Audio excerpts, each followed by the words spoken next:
Good afternoon, everyone. I'm Governor John Carney. Thank you for joining us once again for our weekly press conference on Delaware's response to COVID-19. I'm joined once again. We're coming to you again live in Zoom, and we appreciate everybody joining us this afternoon. We have some important information to share, some good news, and some concerning facts on the ground in our state. I'm joined once again by Dr. Karyl Rattay, who is our Director of the Division of Public Health. She brings with her all the team of folks in public health who've been doing an incredible job over the last 9 months and continue to do so in responding to COVID-19 in our communities and really helping us get through this public health ordeal. We also have A.J. Schall, who's the Director of the Delaware Emergency Management Agency, who's been instrumental as our point person with the physicians out at Public Health, standing up a very comprehensive testing program. You'll hear more about that. Just incredible numbers that we're putting up, AJ, and testing folks across the state of Delaware, and just meeting goals and numbers that I never expected that we would be able to meet. The very good news, the really good news is that we have the first vaccines were administered today in the state of Delaware early in the wee hours of the morning there at Bay Health Medical Center. One of the nurses there, the focus initially will be on these several thousand vaccines, will be to hospital workers, healthcare workers, first responders. There's a whole list of those. We've made available press information about the cohorts of individuals and the priority to which they will receive the virus. This is really good news because it'll enable us to vaccinate populations, those who are dealing with patients every day. One of the big challenges that we face, and we'll talk a little bit about that, is preserving our hospital capacity in hospitals across Delaware. It's a big issue. We have some time-lapse data that was shared by Dr. Birx. Ambassador Birx visited us earlier or late last week to share information about her trip across the country, visits with other states to underscore what's happening there and the way the different states are responding, and brought information to us that I think will be helpful as we work with our hospital to manage the capacity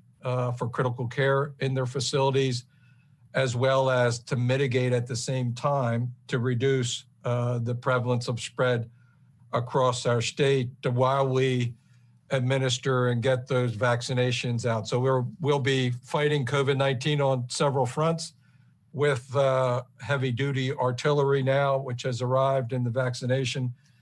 And we're delighted with that. And we appreciate Ambassador Birx and her visit and the expertise that she brought to help us and help our efforts with our partners in the hospitals to decompress and to manage the emergency populations that they're seeing. So let's go to our dashboard to start off. You can see now we're closing in on 50,000 total COVID-19 cases. We're up over 800 total lives lost, each one a precious one, with family and friends who during this holiday season are going to be missing that individual. One of the things that I mentioned a minute ago that we're very concerned about is the increase in the number of Delawareans who are in the hospital.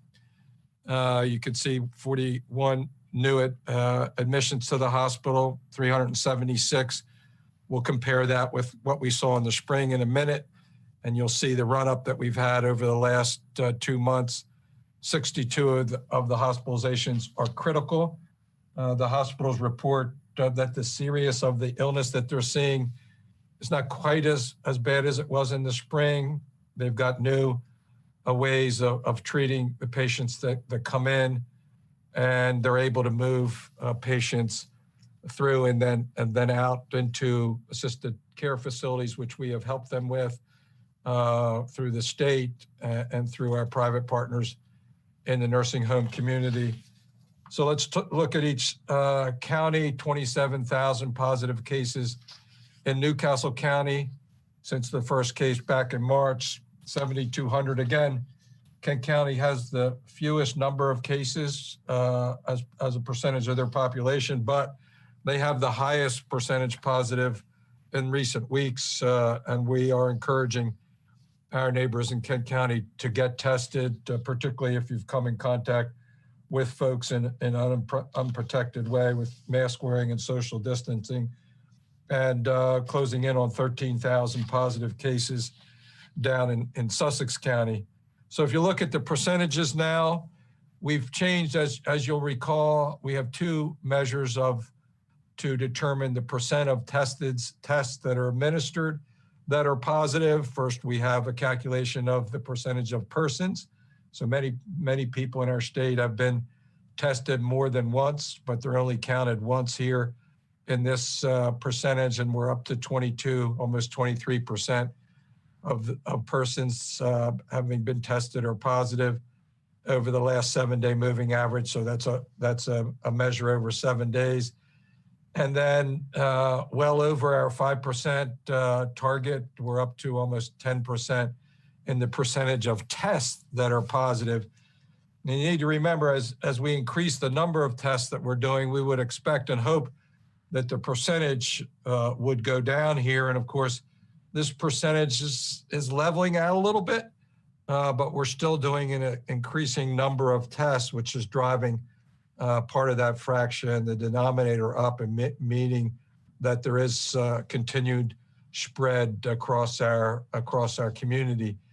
And so you'll remember back in the end of the summer where we were concerned about 100 new cases per day on a 7-day moving average. We're 8 times that now, at over almost 820 new cases per day. So here again is the next slide is the comparison between the total persons tested. So of the 970,000 Delawareans, we've got almost 500,000 of persons tested. Now, some of the folks are people that have snuck in from other states that we obviously don't turn away and we test.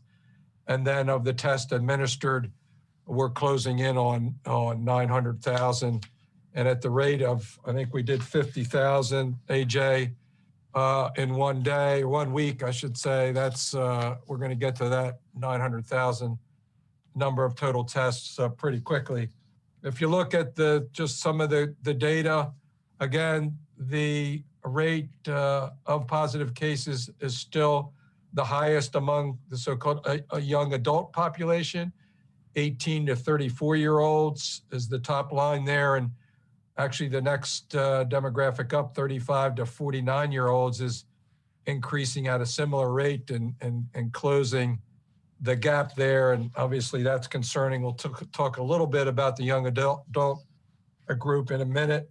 To look at our other 14-day view on our data dashboards, you can see there on the top 2 graphs from the left corner and the middle, those are new hospitalizations, current hospitalizations on the far left top, which continues to rise to the total today that we mentioned, I think was 376. And then the middle graph is of new hospitalizations day to day. And so you want to see that declining as it is. And then you have how quickly can you move folks that have been admitted out of the hospital, getting the treatment that they need. New positive cases, as I said, are in a 7-day moving average over 800, which is many times above where we'd like it to be, and an indication of the prevalence of the virus in communities across our state. On the bottom level, in the bottom left, is the percentage of persons that are tested positive. That was over 22% today, and so it doesn't count those who are tested more than once. And then the percentage of tests that are positive, and that number coming in today, just under 10% with the 7-day moving average. So those numbers, we want to flatten that curve out, the number of new positive tests that come in each day, the percentage of those tests that are administered to start to go down. And we can drive that down by both preventing the spread of the virus as well as increasing the number of tests. I think we may be meeting our capacity on the testing side certainly will impact our ability to get the results turned around quickly. So if you look at the next all available data, so going back to when we first started collecting data in April, you can see the April surge in current hospitalizations. Hospitalizations curve there is a good one to compare the spring on the far left of that graph, top level, far left. As things improved, people moved out of the hospital, number of positive cases went down, percent positive went down through the summer, and then started to surge in October and November and into December. New hospitalization admissions, you can see at the beginning, we're getting a lot of folks coming in on a day-to-day basis, kind of fairly consistent through the rest of the time cycle there. If you look to the far right, new positive cases, clearly more on the far right of that graph, meaning more recently in October and November. But of course, we're doing considerably more testing than we were back in the spring, which explains the big difference there. Again, on the bottom level, the bottom left and the middle, you can see the percentage of persons testing positive. Part of the reason for the big numbers back in the spring is we just weren't testing many people compared to what we're doing today. And so you had a lower denominator there. Same thing for the percentage of tests that were administered. There just weren't as many for the number of cases. The good news, again, is we've got a data dashboard with your personal protective equipment that is really strong at the moment. And so we're ready with protective equipment for all those workers who need it to address the situation on the ground. So let's take a look at current hospitalizations, and you can see how the run-up happened here back in April and what we've just experienced in November and December. Back in April, we went from 167 in the hospital on April the 9th to the peak on April the 17th. I think it was a little after that, actually, at 337. And then we gradually went down as we stopped the spread of the virus and the prevalence in our community to a low of 29 in the middle of August. Things started to ramping up in October and really accelerating after Halloween, and then certainly a double dose there after the Thanksgiving celebrations and folks kind of letting their guard down. And you can see the run up in hospitalizations. We went from just over 100 the beginning of November to 300 the first week in December, to 338 a couple days later, and then a week later to December 31st, 13th, yesterday to 376. And so you can see that we've met with hospital administrators on those, their ability and efforts to manage that hospital population, because we know we don't want it, like other states, get to the point where hospitals aren't able to provide necessary treatment for those with serious COVID-19 condition. So the good news is, on the next slide, we had our first COVID-19 vaccination. Elizabeth Cote in the progressive care unit, nurse down at Bay Health. So she's a nurse that works in the hospital on a regular basis, and she was the first Delawareans first to be vaccinated with COVID-19. The feedback that I get from our hospital administrators is that they've had very positive response from their employees to the vaccination, and that's a good thing. So we did have the meeting with Dr. Birx, as I mentioned last week. She brought some really interesting slides in that showed and illustrated the spread of the COVID-19 virus across the country through September, October, and November. And I think it's a really good way of illustrating the spread that we've seen in every state. And you can see the spread in Delaware as well. So if the first slide there with the spread shows that back in early September, from September 12th to September 18th, these are admissions to the hospital per 100 inpatient beds by county, so across the country. And you can see that most of the country, you have some red spots in different areas, but most of the country is in a green or yellow-green, so the lowest categories of admission.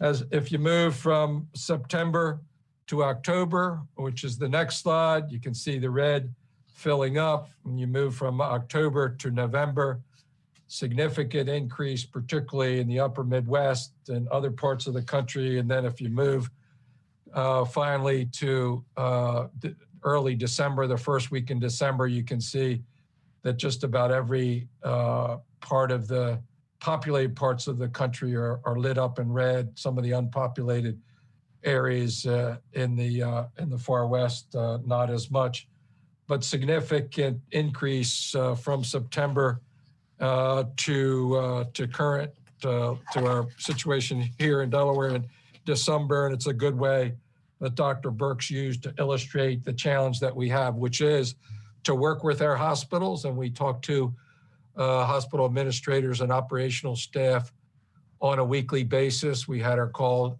just yesterday to talk about the hospital efforts to decompress, meaning to open up facilities so that they can meet the surge of COVID-19 patients that they're getting.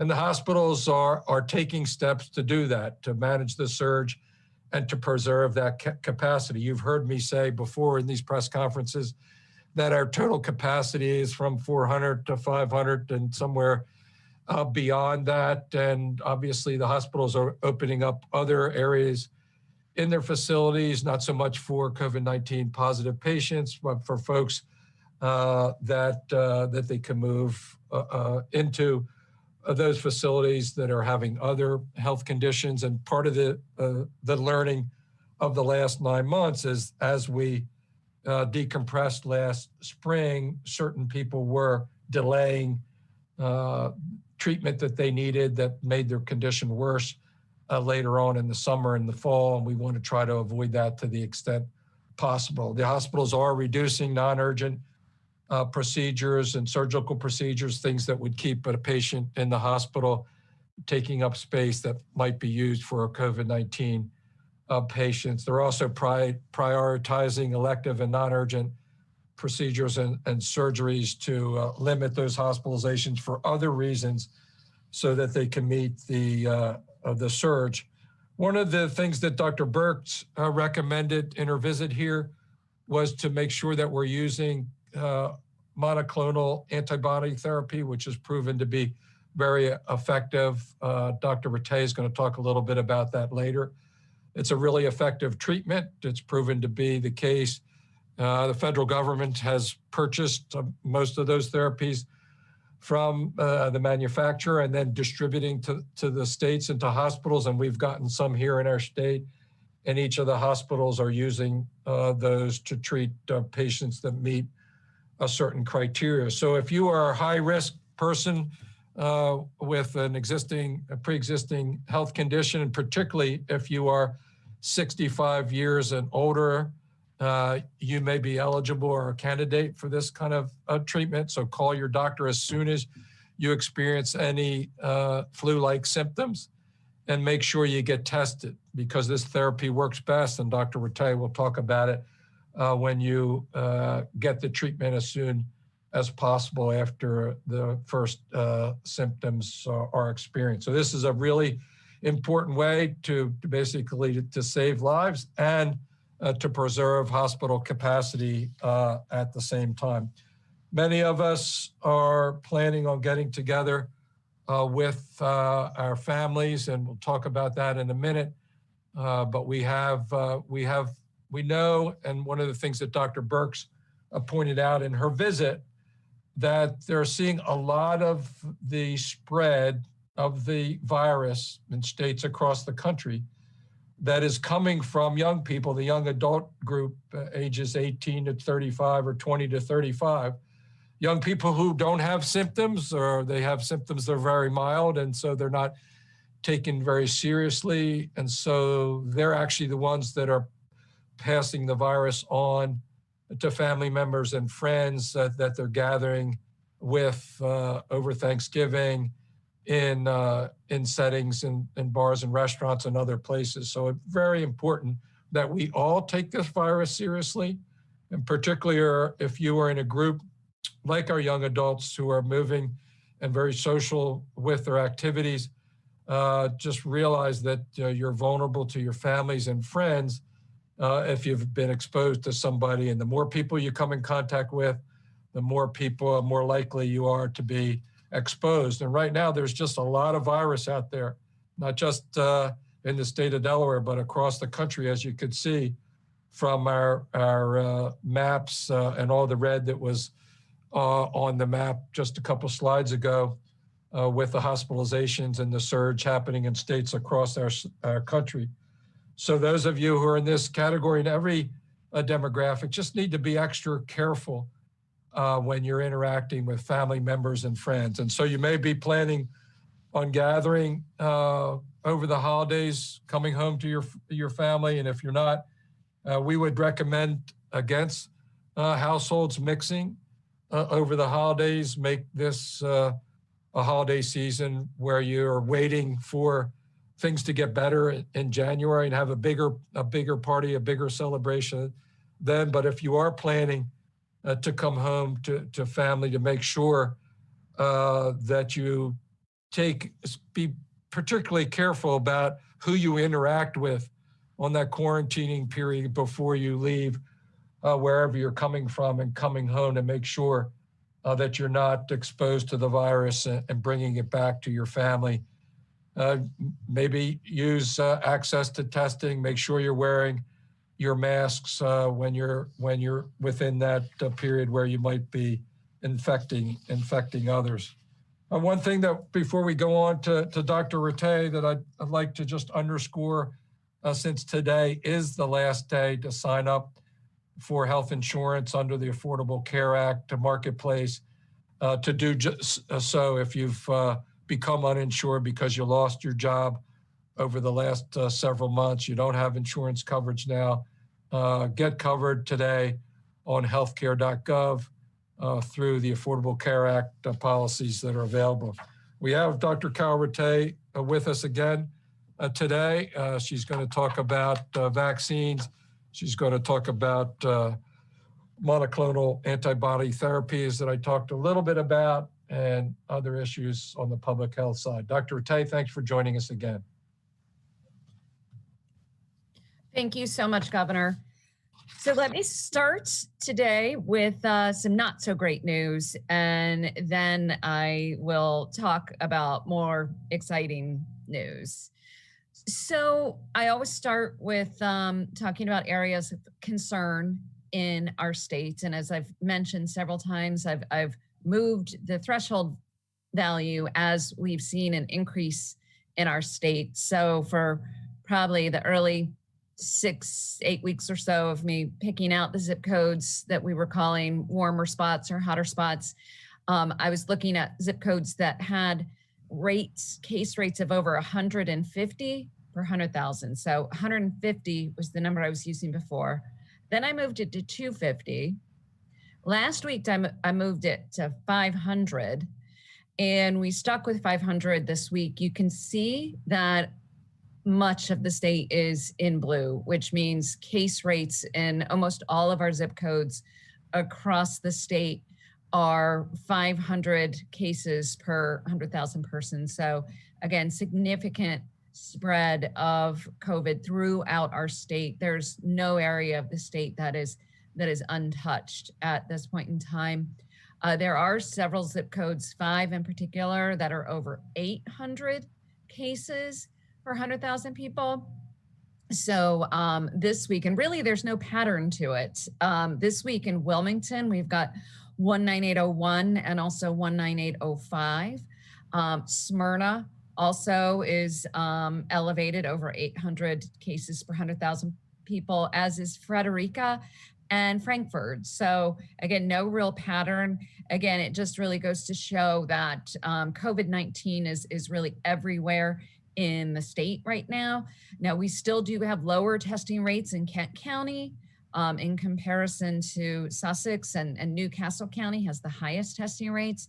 So again, we want to encourage everyone in Delaware who is either with symptoms or who has been exposed to somebody with COVID or at high risk for COVID or COVID consequences, please make sure that you're getting tested as is recommended and when testing is accessible to you. So let's switch now to talk about some of the extremely exciting news. I mean, this is really a milestone, I think, in our lifetimes, a real time to celebrate the triumph of science, both on the vaccine front and the treatment front. We are so incredibly excited to have the vaccine here, the Pfizer vaccine here in Delaware, and to be starting to vaccinate our frontline healthcare workers. So again, it's a really exciting time. Let's go to the next slide where we start to talk a little bit more about some of the details. I'm pretty sure most people watching have been paying attention to the news to some degree, and you saw that this Pfizer vaccine went through key approval processes this weekend. On December 11th, the FDA gave this Pfizer vaccine an emergency use authorization to be able to have this vaccine administered. Then the CDC committee, which is called the Advisory Council on Immunization Practices, who's also been deliberating for months about these vaccines and this one in particular. We spent hours and hours over the past week looking at the studies, looking at the safety and efficacy, and came out with their recommendations on December 12th. And then we received our first vaccine here in Delaware at Bay Health yesterday. 975 doses arrived yesterday. And the rest of our 8,775 doses are going to be arriving tomorrow to the public health warehouse. And we're very excited about that. As soon as we get it, we'll be moving it out to the rest of the health systems in the state to begin to administer their frontline health care workers and really all workers who are at risk of, or most at risk of getting COVID through their occupation. So on the next slide, let me talk a little bit about the timeline, where we are right now in the week of December 14th. It has arrived. We're getting the rest of our week allotment at the warehouse. And so now we are in the beginning phases of 1A vaccine distribution. I'll dig into that a little bit in the next slide. Another vaccine, same type, the mRNA vaccine is, if you can go back to the previous slide, Moderna vaccine is now kind of on the same timeline as Pfizer, only a week later. So it's expected to go through its FDA review and then the ACIP review Friday and Saturday. Also very, very promising results, very effective. And a great safety profile. So it's expected to also be approved. So we've put in our first order for Moderna vaccine, and hopefully we'll be receiving then our second shipment of the Pfizer vaccine next week and our first shipment of Moderna vaccine next week. And then we'll continue to receive weekly shipments after that of both of those vaccines. So on the next slide, I want to talk a little bit about what we know about the Pfizer vaccine, the conditions of the emergency use authorization. This vaccine has been approved for individuals ages 16 and older. It's not yet been studied in children younger, so that's coming next. But for those 16 and older, they can get this vaccine. For the most part, almost no one should not get the vaccine. Now, currently, if you have COVID-19 and you are supposed to be in isolation, we don't want you to get the vaccine because we don't want you to put healthcare workers at risk. Same thing as if you're exposed right now, you should stay in quarantine and wait till you're out of quarantine to get the vaccine. Otherwise, there really aren't any current medical indications here in the US for you not to get the vaccine. Now, there has been some concern about a couple of individuals in the UK who had a severe allergic reaction to the vaccine. It's something that folks are looking into very closely. Right now, though, allergic reactions are not a contraindication, meaning if you have a history of allergy, that does not mean you should not get the vaccine. However, there are some folks who should check in with their doctor to make sure that they're making informed decisions. Pregnant and breastfeeding women. This just hasn't been well studied yet in pregnant and breastfeeding women, although certainly the value of getting this vaccine for pregnant and breastfeeding women is very strong. Same with people who are immunocompromised, like people on cancer treatments or people with HIV/AIDS. So you should talk to your doctor if you're immunocompromised. Again, you're also at high risk for COVID-19. So your physician is very likely to advise that you get the vaccine, but also will provide you with some special counseling about some things you need to pay attention to.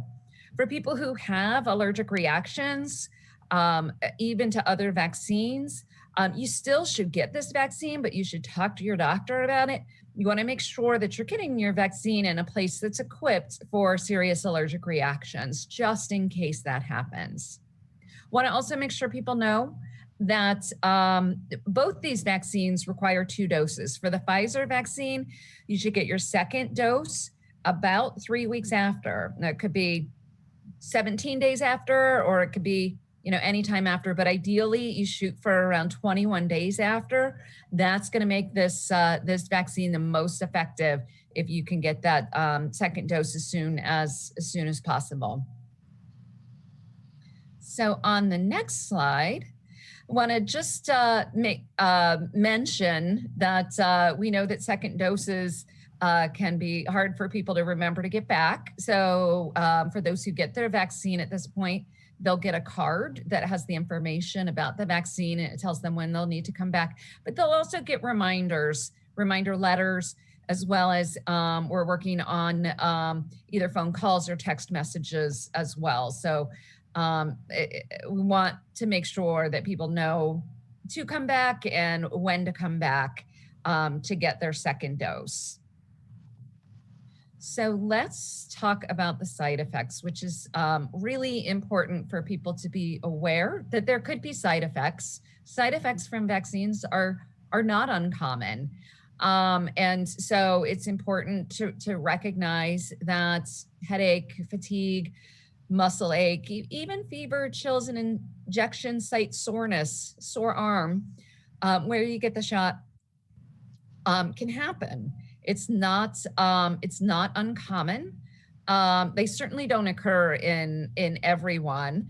And what the studies have shown is it's more common after the second dose. Most people don't really have side effects after the first dose.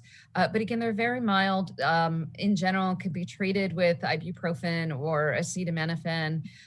They typically go away within 24 hours. So for the most part, don't require medical care.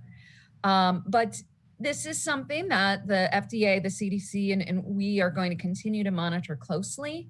There are processes in place where if there are any adverse reactions, health providers know how to report those adverse reactions.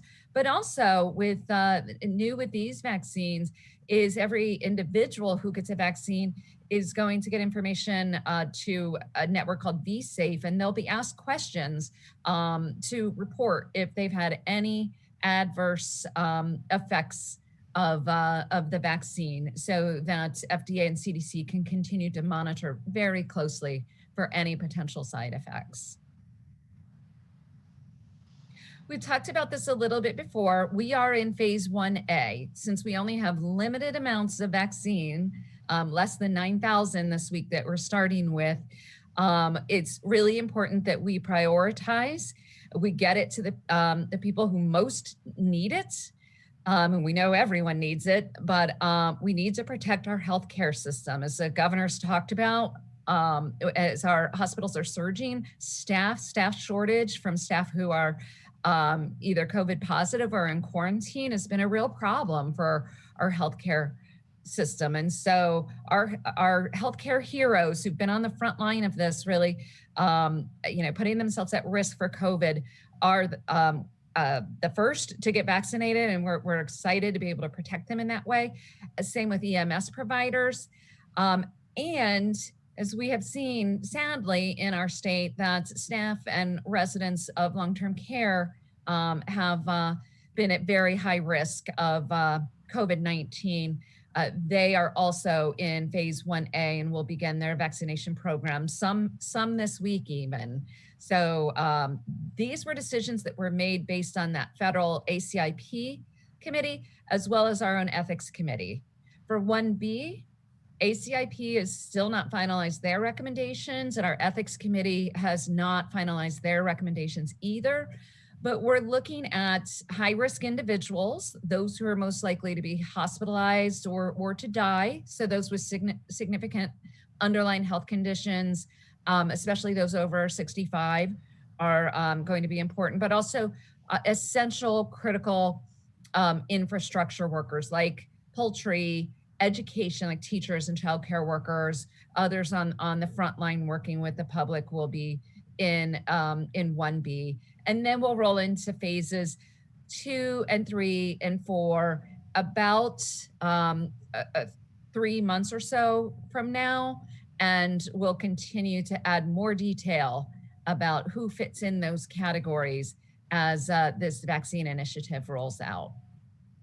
So on the next slide, I just want to make sure that everyone knows that we have a lot of information on our website, de.gov/COVID vaccine. We continue to add new information every day for providers and for the public about the vaccines. That's the best place to go to find Delaware specific information about the vaccines, but also for individuals who have questions.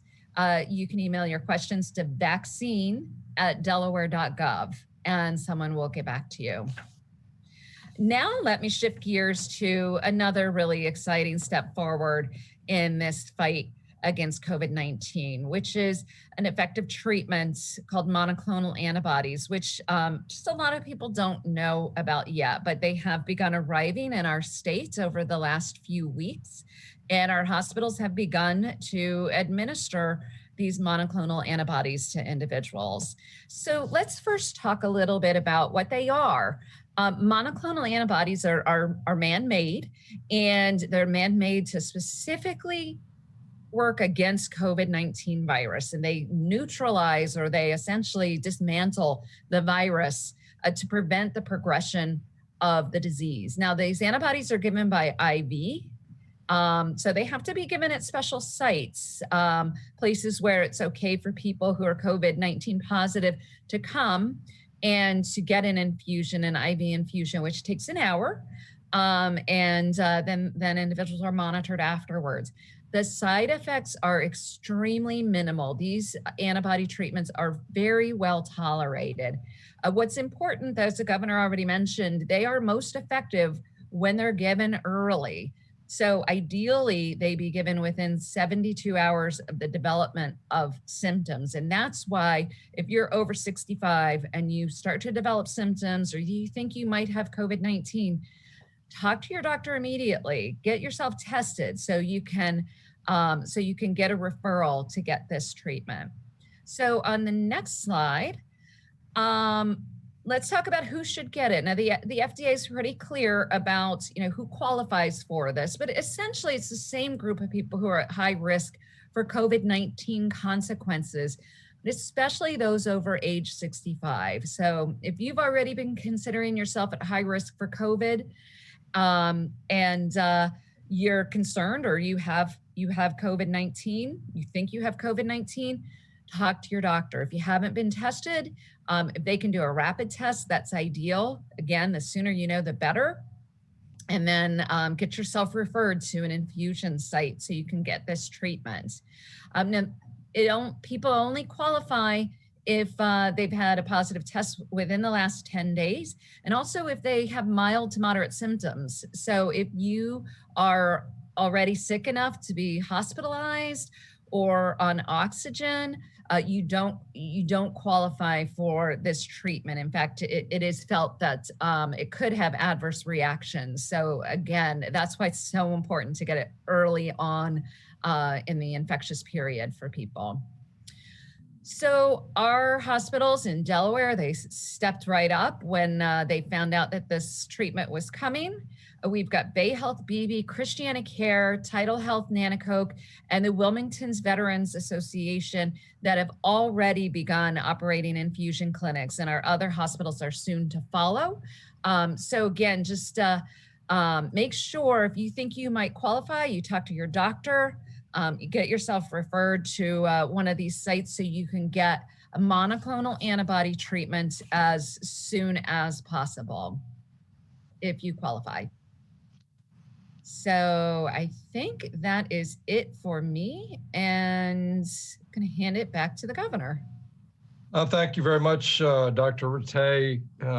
Some concerning news, obviously, with the continued spread of the virus and the increase in the number of positive cases, but really good news in terms of the arrival of the vaccine here in our state. The first healthcare workers, hospital workers being receiving those vaccines, and then monoclonal antibodies as a way of treating particularly those most vulnerable populations and helping us manage hospital capacity and the inpatient census there. So a part of our overall response has been and continues to be our testing operation. AJ Schall has been our point person, working with many partners, including Newcastle County and others, to test in incredible levels now, numbers. AJ, tell us a little bit about what you're doing and what's coming.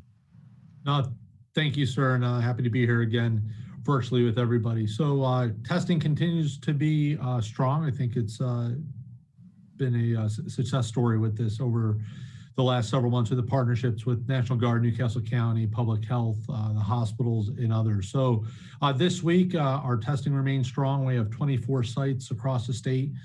That does not include the static sites at Walgreens and state service centers. We're also going to be adding 4 additional Walgreens starting tomorrow and another 4 later on in this week. So bringing that total up with the 8 additional ones this week. So again, we know there has to be multiple ways to get tested and increase that access for people. So that was one of the things we've been pushing hard to make sure we have a more constant and appointment flow type process. So Newcastle County has just over a dozen sites. We are closely monitoring the weather tomorrow, and I'll talk about that at the end. There will be a change for the 2 sites Newcastle County has tomorrow. Middletown High School will be going indoors from, I believe, 9 to 2 is the updated time, and their walk-up site will also be moving a little bit earlier. So we're sending out email notices to anybody that's been registered for those events. Kent County, we will have additional sites as well this week. We have 4 scheduled right now, working on our schedule for next week. Remember, we still have two Walgreens as well. There's going to be a Walgreens in Camden opening up as well at the end of this week. And Sussex County, we're down there today. We'll be there the rest of the week as well for different sites. So a lot of opportunities to get tested. We are still not trying to turn anybody away. You know, even if you don't have a reservation, if you show up on time, we're able to complete your test before we send it away to the labs. That's kind of our litmus test. We did run out of tests at one site last week, so we did apologize for that, but are reaching out to people to make sure they were aware of other locations they could go to get tested that same day or the next day. So again, last week was got kind of their high watermark, 52,000 tests over the course of 1 week.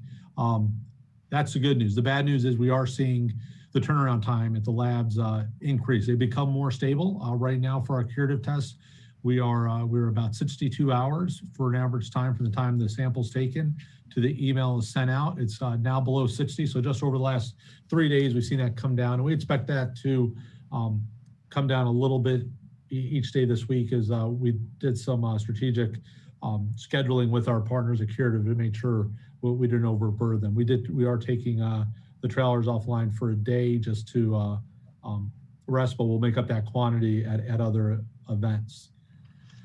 We also know that, as the governor said, we want people to be safe over the holidays. We want to make sure we don't see a spike in cases post the holidays. So if you are going to be visiting with family and you are quarantining now and you want to get an at-home test, probably order it today or tomorrow. If you order it today or tomorrow, you could have it by Thursday at the latest, turn it around, get it to UPS Friday, have your results early next week, and continue your quarantine through the holidays. Process is easy, hasn't changed. Just the three things you need: live or work in Delaware, an email address for each individual that's going to test. So if I'm testing myself and my two boys, I'm going to have to use a different email address. The system only registers one test per user at a time. A little bit different than Curative. And then you need a smartphone or a tablet to do a Zoom session with the medical personnel to observe you doing the test. So again, get your request into us by today or tomorrow, and then authenticate it with Vault by Wednesday night, Thursday morning, and you should be good to have your results next week. They are still averaging 24 hours from the time the test gets to them. So if you drop it off at a UPS drop box today, they get it tomorrow, probably late morning. You'll have that by Thursday at the latest. So up next, so we talked about what we're going to do to really push the envelope before Christmas as much as we can, as well as going back to the governor's points that we met with Dr. Birch last week, and what can we do to become a little bit more focused on our testing. So Dr. Pescatore, who, if you've watched any of these press conferences, has been involved in several discussions about testing, is finally getting to see the fruits of his labor. So we're going to start testing rapid antigen testing next week. We're going to do at least 2 events, if not 3. We'll probably do these concurrent with other Curative events to be able to handle additional people, but also be able to respond with the results at the same time. We are also going to be targeting the 2 groups that we think are at the highest risk. So those over the age of 65, because as Dr. Rattay mentioned, if you find out you're positive, you can talk to your primary care physician and get the needed treatment or therapy or medical advice needed. And then we also know that there's a lot of asymptomatic adults, that 18 to 35 range or thereabouts, that may be carrying this, giving it to family and friends. So we want to make sure we're able to turn around and give them guidance as soon as possible. So that works well, because right now with seeing a little longer increase in turnaround times, if we're able to provide some people with a rapid result, that should help them in preparing and communicating with any potential exposures. As we do this the antigen testing, anybody that is positive will also do a PCR just to confirm it as well. So remember, a lot of testing opportunities that are out there. DE.gov/get-tested has everything that the state's doing, Newcastle County, and of course, there's a lot of stuff that your primary care is doing. Walk-in clinics are doing testing as well. So there are options out there, and I'm sure we're going to see more in the coming weeks, as well as some new avenues just got approved. So I'm going to switch gears a little bit, go back to what I talked about quickly when we were talking about tomorrow's event. So we are expecting a nor'easter.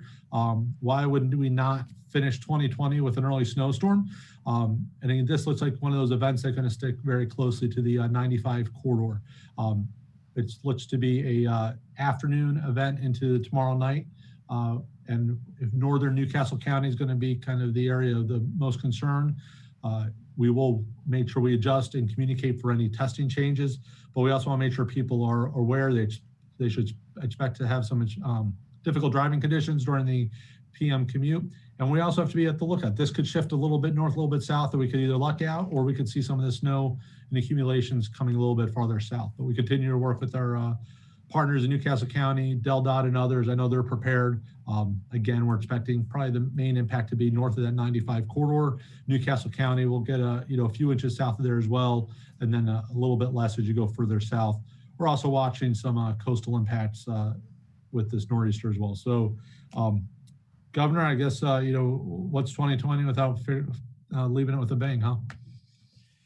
Well, we could do without this maybe major nor'easter, AJ, as we continue to respond to COVID-19. Obviously, some really good news out there, but the top, first of all, before we get to the top message lines, remember, for those of you who have not downloaded COVID Alert DE, an app that goes on your iPhone, enables you to be alerted if you've come in contact with somebody who's also participates anonymously, and let you know whether you've been potentially exposed to COVID-19, and you can take appropriate action. So think about downloading the COVID Alert on your phone. We still need more people to sign up there.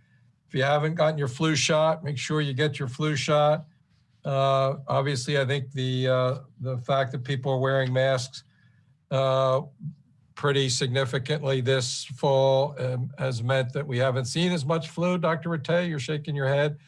That's actually a good thing, unintended consequence, I guess, or maybe an intended consequence, but all good news. So the main headline here, two headlines. We still have a very serious situation with the prevalence of COVID-19 in communities across Delaware. We're seeing a surge just about everywhere. It's been particularly high in Kent County. So we would recommend everybody in Kent County to avail themselves of the testing opportunities that are there. You can get that on the website. It was part of AJ's presentation. We just need to be careful, particularly over these holidays. Stay at home, no mixing of households. If we could really lean into these protective measures over the next couple of weeks into the new year, then 2021, we've got vaccinations coming. We have better treatment. And those are other parts, important parts of the messages today. If you are part of that vulnerable population among our senior citizens, those who have pre-existing health conditions, know about the availability of monoclonal antibody treatment. And if you need to make sure you get tested as soon as you experience flu-like symptoms, so you can get the treatment sooner rather than later. As Dr. Rattay mentioned, it's more effective the sooner that you get it. And it also helps us, particularly for those vulnerable populations, to preserve hospital capacity.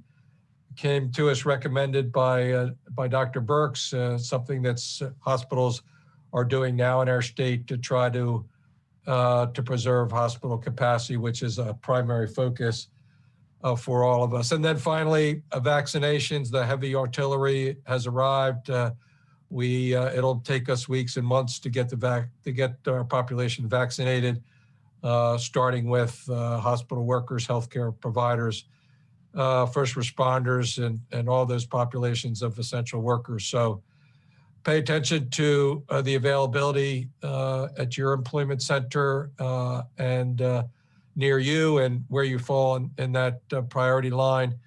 And the more people that get vaccinated, the better off we'll be in terms of preventing the spread of the virus in our state. So again, thank you all for joining us. Act with a sense of community now over the next several weeks. Wear a mask, most important thing you can do. Keep your appropriate social distance. Make sure you're sanitizing your hands when you're coming and going. Get tested periodically, and particularly if you've been inside with folks without mask wearing and in social settings in particular, and protect your neighbors. So with that, I know we have a number of people who've joined us on this Zoom call, and we would entertain any questions that you have. All right, first we will go to Amy Cherry at WDEL. Hi, Governor. I'm wondering when you may be getting the COVID-19 vaccine. Well, I'm not in the first group. I can tell you that. I would take, this is one of those matters similar to when we talked about elections, that most of the election work was done by staff, so that I was up for election. It wouldn't be perceived by anyone as interfering with the election, and I'll let the public health officials identify the priority. Obviously, but there is a role for me in setting an example, and if that's appropriate at a particular time, that I will do that. I think we need to get some experience with how people are, how receptive folks are being to the virus. I'm certainly not going to jump in line in front of healthcare workers or hospital providers. Thank you. All right, next we'll go to Tim Mastro from Delaware State News. Hello again, Governor. Hello, Tim. I have two questions. The first one is on the new curfew for bars and restaurants. Just wondering how you ended up at 10 p.m. What was the reasoning behind that as opposed to maybe 8 p.m. or 9 p.m. or midnight or anything like that? Yeah, it was mostly looking at the experience in those facilities, you know, the idea of providing some capacity for restaurants to serve their clientele, to get some revenue on the business side as well as on the protection side. We know that as the night goes on, people have more to drink. They get less attentive to public health protections and gathering closer together, not wearing masks. We know that these are venues of concern. And so, and we looked at other states, what they were doing and came up with 10 o'clock as the start of that curfew. Mm-hmm. So a mixture of the public health science and basically common sense with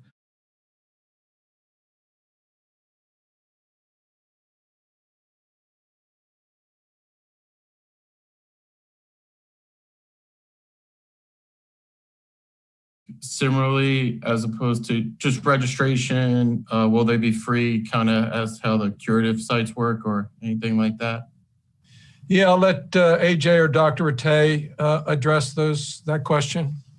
So no, hey, Tim, thank you. They will be free. We are going to mirror them right now with some of our curative sites to help just get people through the process faster.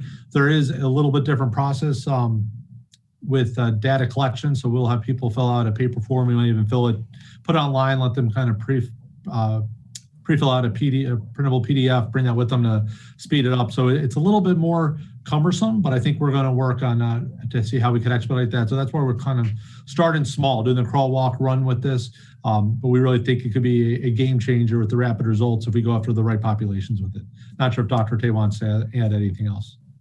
And we also, Tim, talked about incentivizing people to get tested, because the idea here is a preventive measure. We know from Dr. Birx and public health officials that a lot of the spread is what they call asymptomatic, i.e. from people that don't have symptoms, don't know they're carrying the virus. And so if we can get them tested, the evidence suggests that they are willing to quarantine, and that's a good thing. So that's the whole purpose here, is to protect others. Sounds good. Thank you. All right, next we will go to Brandon Holbeck from the News Journal.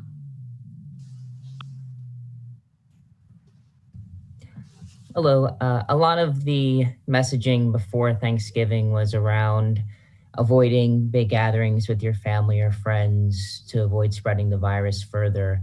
Now you've started to talk a little bit more about how if people are going to gather, how they can do so safely.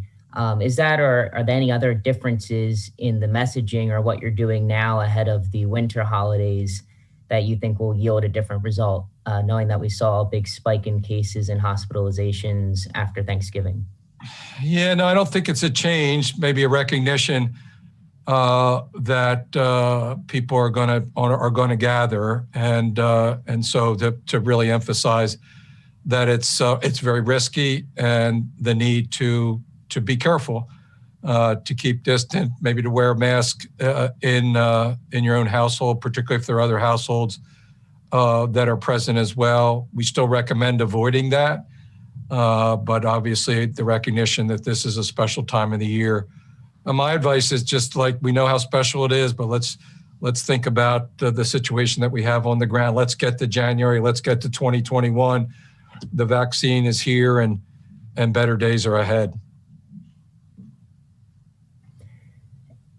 Giving it advice kind of along that line, is there a drop dead point where you would say, even if you do quarantine, it would no longer be effective for you to mitigate risk heading into, let's say, Christmas Day. Like if you wanted to meet with someone on Christmas Day, is there a certain kind of drop dead date that you would need to start a quarantine by for that to be an effective strategy?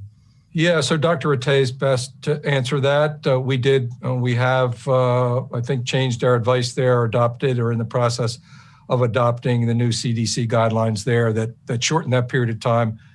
I will say that in our conversations with the hospitals, they have adopted that new guidance, and it's been very helpful with their staffing needs. Dr. Rattay?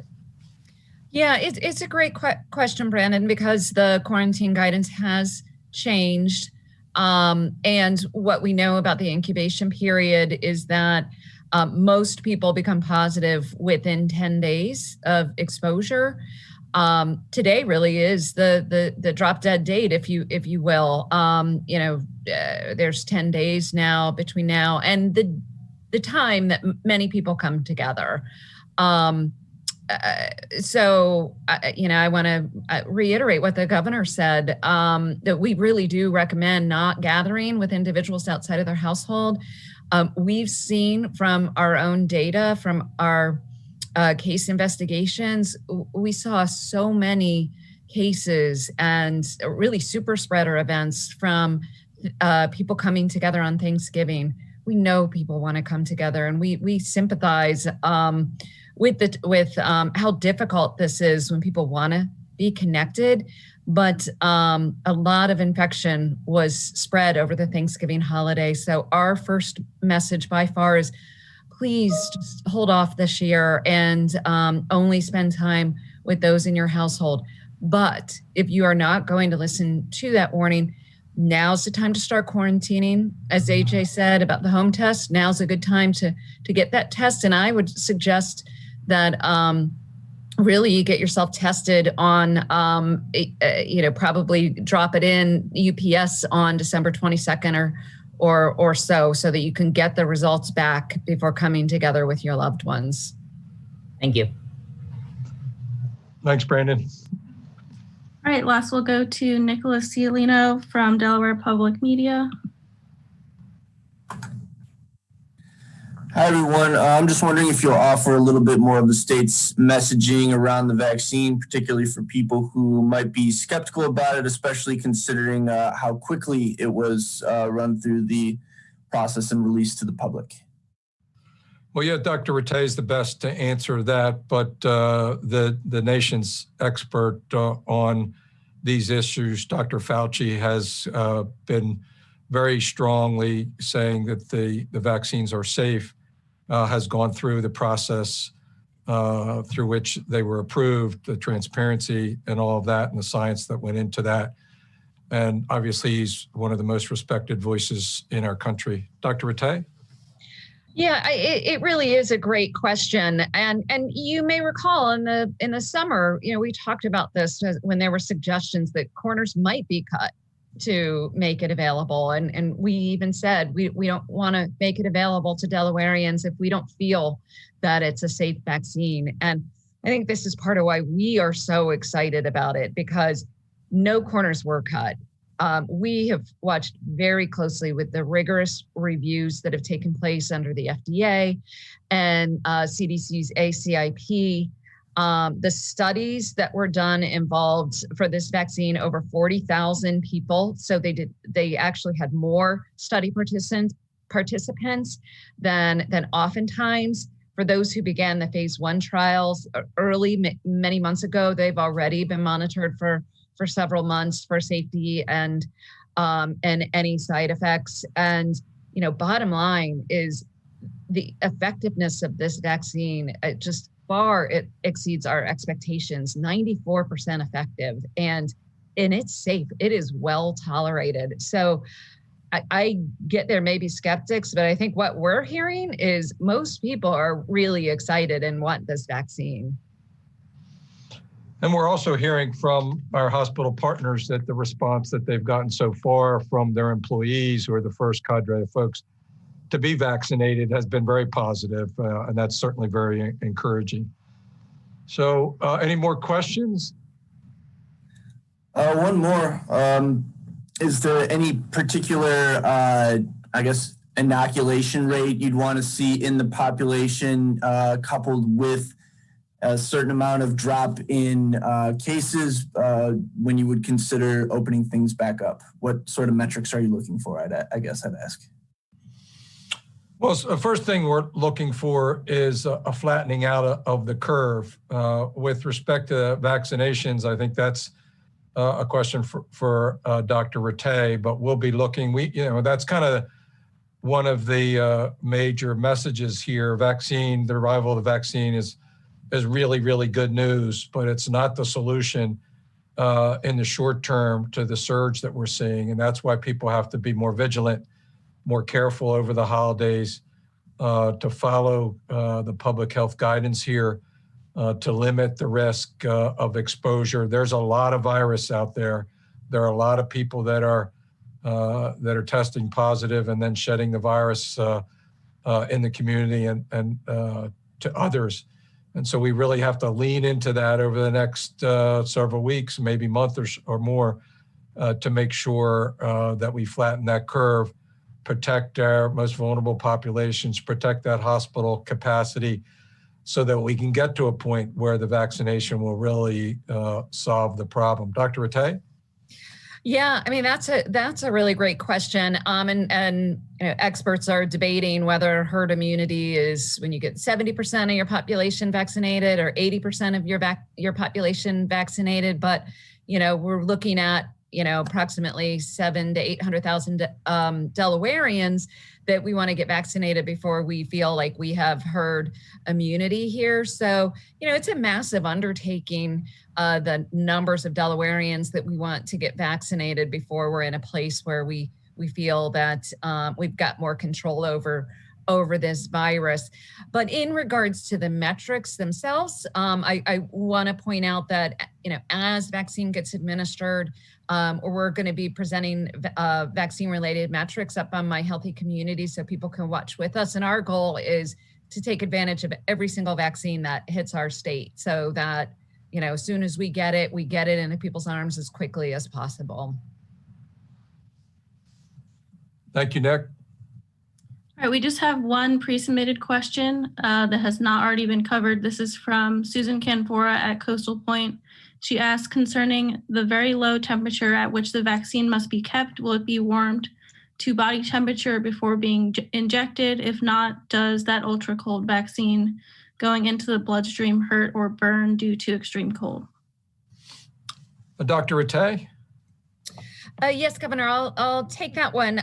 So the vaccine needs to be brought to room temperature. It needs to be thawed to room temperature before it's administered. And that doesn't take that long. So once it gets pulled out of the ultra cold unit, it takes about 30 minutes for it to be at room temperature. And then it can be administered. And it does not cause burning or stinging when it's administered. It's administered at room temperature. So thank you very much to all the media who have joined us today. And thank you to all of you who've joined us online as you have on a weekly basis. We appreciate your attention.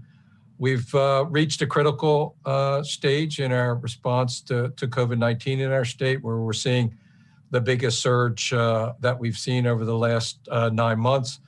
It's a result of social and congregate gatherings over the kind of Halloween, Thanksgiving period as people moved back inside from the summer months. And we're seeing what public health experts expected to be seen in a surge. Very worried and concerned about a surge on top of a surge as we celebrate the Christmas holidays later this month, as we're into Hanukkah right now. And again, knowing that people are going to come together, and we would advise them, but not to do that. If you're mixing households, to do it very carefully, to be very conscious of the social settings in which you find yourself when you're out. We have a stay-at-home advisory, and we would bring that to your attention. Please limit any kinds of trips out of your home, again, to potentially expose yourself, making sure if you're going to the grocery store to get food or to a doctor's appointment, you kind of make those trips together at one trip and try to avoid as many exposures as you can. We can get through this if we can lean into those protective measures this month and the month of December and into January, because we still know that the winter months are colder days are ahead, and there'll be more times we'll be indoors with one another, and obviously that's increases the risk. The vaccine is here, and that's really good news. We have treatment for our vulnerable senior population in monoclonal antibodies, and would recommend to you to make sure that you contact your physician if you have those flu-like symptoms to get tested so that you can get that treatment quickly, because we know that that's when it's most effective. So again, thank you for joining us today. Those of you who are in Kent County, remember we need you to avail yourself of those testing sites that we have this week and in the weeks ahead. Thanks very much. We look forward to seeing you next week.